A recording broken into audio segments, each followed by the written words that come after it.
Good morning friends. हमने हमारा 12th chapter शुरू कर दिया था।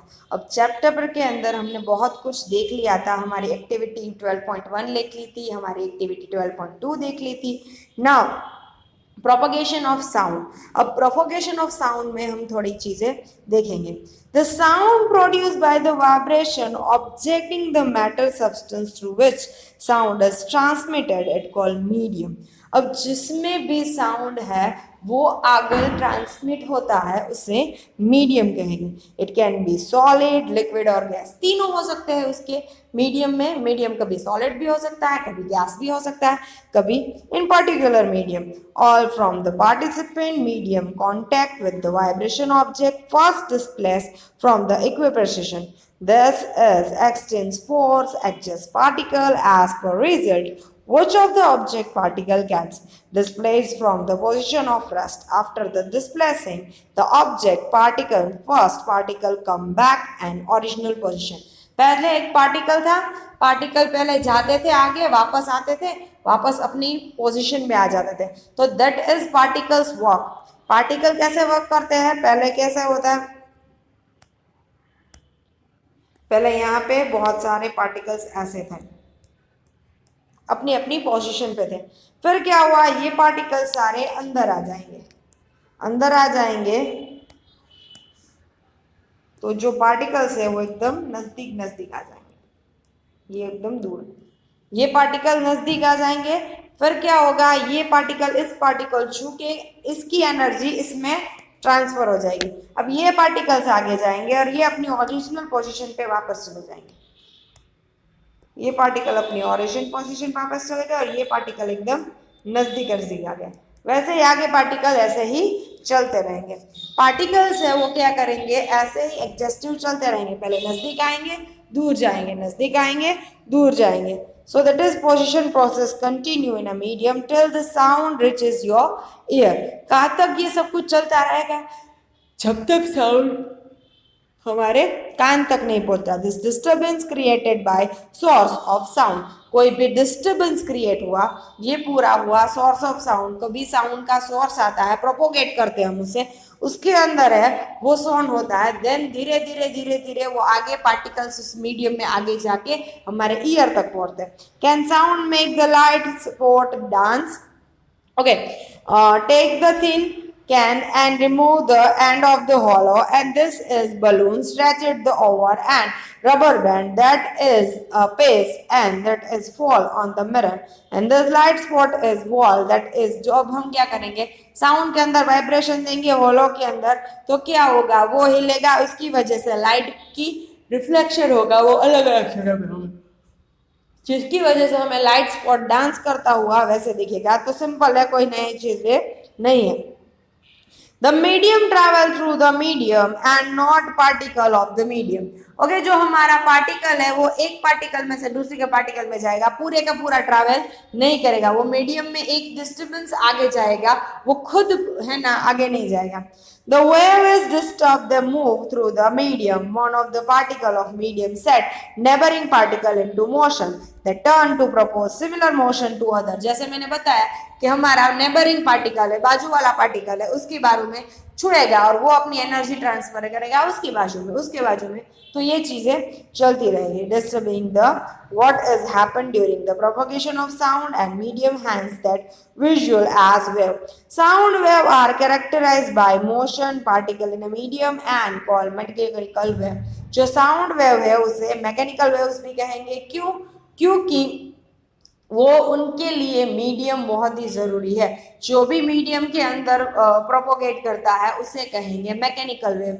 अगर जो हमारे मीडियम के अंदर नहीं करता तो उसे कहेंगे non mechanical wave. Air is the most common medium through the which sound travel. हमारे लिए एयर है वो बहुत ही कॉमन मीडियम है, क्योंकि हम जब बोलते हैं तो एयर में ही बोलते हैं और आपको इसे एयर इसमें ही सुनना पड़ता है। तो air is the most common. When the vibration object move for the process compression in air from this create the region of high pressure. This region is a compression. जो कंप्रेस हुआ उसकी वजह से वहां पे हाई प्रेशर होता है, उसे कहेंगे कंप्रेशन। अब देखो, show as a figure, compression will start move from the vibrating object and create the region low pressure. अब एक जगह के कंप्रेशन हुआ, दूसरी जगह पर बाहर एकदम रिलीज हो जाएगा, जिसकी वजह से लो कंप्रेशन होगा, लो हाई प्रेशर होगा, उसे कहेंगे refraction. Refraction create and this make the sound wave propagate through the medium. क्या होगा? कंप्रेशन होगा, रिफ्रैक्शन होगा, कंप्रेशन होगा, रिफ्रैक्शन होगा, तो इस तरह पूरी साउंड वेव आगे बढ़ेगी। दैट इज जो एग्जांपल दिया गया, देखो यहाँ पे कंप्रेशन है, रिफ्रैक्शन बहुत ही अलग अलग है, एकदम नजदीक नजदीक आए। जहाँ पे हाई, जो जहाँ पे कंप्रेशन होता है वहां पे हाई डेंसिटी होती है, high density and high pressure. जहाँ पे रिफ्रैक्शन होता है low density, low pressure. Give them more pressure and vice versa. Thus, the propagation of sound can be visualized as the propagation of density, variety of presence and variety of the medium. अलग अलग medium में compression and refraction अलग होते हैं, उनकी variety अलग होती है, वैसे ही उनके काम अलग होते हैं। सो अब हो गया sound needs a medium to travel. तो मेन मैकेनिकल वेव है, उसे मीडियम चाहिए चाहिए और चाहिए। वैसे ही तो साउंड है वो हमारे मैकेनिकल मीडियम है, तो इसे भी चाहिए चाहिए चाहिए। तो इसे हम एक पूरा एक प्रैक्टिस करेंगे, एक प्रैक्टिकल करेंगे, जिसकी वजह से हमें पता चलेगा कि साउंड के लिए हमें मीडियम क्यों चाहिए। पहले तो ऐसे ही जार लेंगे, बेल जार होगा, जार के अंदर एक बेल रखेंगे, बेल के अंदर अंदर नीचे एक पंप रखेंगे, जो हमारी वैक्यूम, अंदर जो भी हवा है उसे खींच लेगा। सो वैक्यूम पंप ऊपर जो है बंद कर देंगे। अब पहले हम वैक्यूम के साथ वैक्यूम नहीं चलाएंगे और वैसे ही अंदर बेल बजाएंगे, बेल बजाएंगे, उसका साउंड आएगा। अब वैक्यूम चालू करेंगे, पंप है उसमें से हवा धीरे धीरे निकलती जाएगी। जैसे हवा निकलती जाएगी उसके अंदर से साउंड कम होता जाएगा और लास्ट में जब हवा पूरी की पूरी निकल जाएगी तो साउंड बंद हो जाएगा। मीन्स के बेल तो बज ही रही है बट साउंड नहीं आ रहा है हमें। क्यों? क्योंकि अंदर कोई भी मीडियम नहीं है, मीडियम नहीं है तो हमें साउंड नहीं आएगा। So actually we needed sound for, we needed medium for the sound wave, that is called mechanical wave। इसे mechanical wave भी कहेंगे। now a sound wave is a longitudinal wave।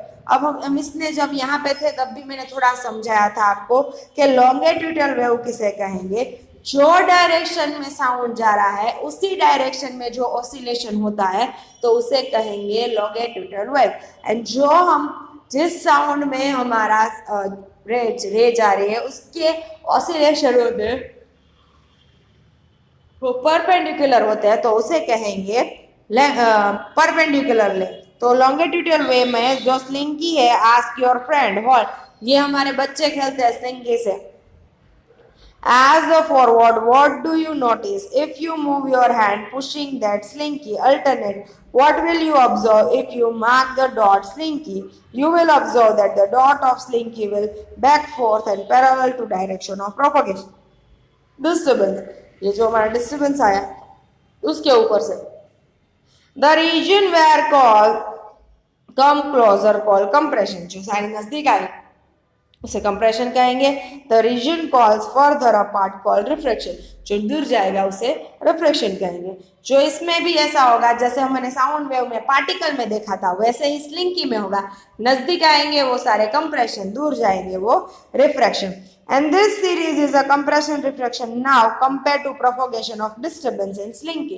disturbance में जिसमें कहा उसमें ही compression और refraction हो रहा है, that means it called longitudinal wave। जिस डायरेक्शन में हमारा disturbance है, हमारा साउंड वेव है, उसी डायरेक्शन में हमारी compression और refraction हो रहा है, हमारे oscillation उसी डायरेक्शन में हो रहा है, that called longitudinal wave। That is, wave is, this is individual particle medium to move, direct to parallel, and the direction of propagation is this disturbance and this. But the simple oscillation back and forth is their position, rest there exactly how sound wave propagate. Hence, the sound wave of longitudinal wave. There is also another type of wave called transverse wave। अब जो दूसरा है transverse wave. Transverse wave में क्या होता है? Transfer wave है जो ऑसिलेशन होता है वो प्रोपोगेशन के down and up and down means के परपेंडिकुलर होता है। So that the medium of their means the position of direct perpendicular and the direction of wave propagation. We drop the pebble in the pond and wave off the water surface. अब क्या करेंगे, अब payable हमने कभी किसी pound में डाला तो पेबल तो नीचे जाएगा, बट वेव है वो ऊपर आएगी, ऊपर जो हमारी पेबल से परपेंडिकुलर होगी, that call the longitudinal wave, perpendicular that pressure and density, एक नॉन मैकेनिकल वेव, वो मैकेनिकल वेव भी नहीं होगी, नॉन मैकेनिकल वेव होगी। And now we will know that more about the trans wave by the higher class. अब हम इसके बारे में जब 12th में आएंगे तब हम इसके बारे में आगे जानेंगे, तब तक कुछ चीजें आएगी नहीं है। अब हमारे characteristic of sound wave, so main characteristic of sound wave हम नेक्स्ट लेक्चर में करेंगे। अभी आपको लिखना है difference between the mechanical wave and non mechanical wave and difference between the longitudinal wave and the transverse wave. ये चारों के चारों आपको लिखना है होमवर्क में। Okay, have a nice day, good bye.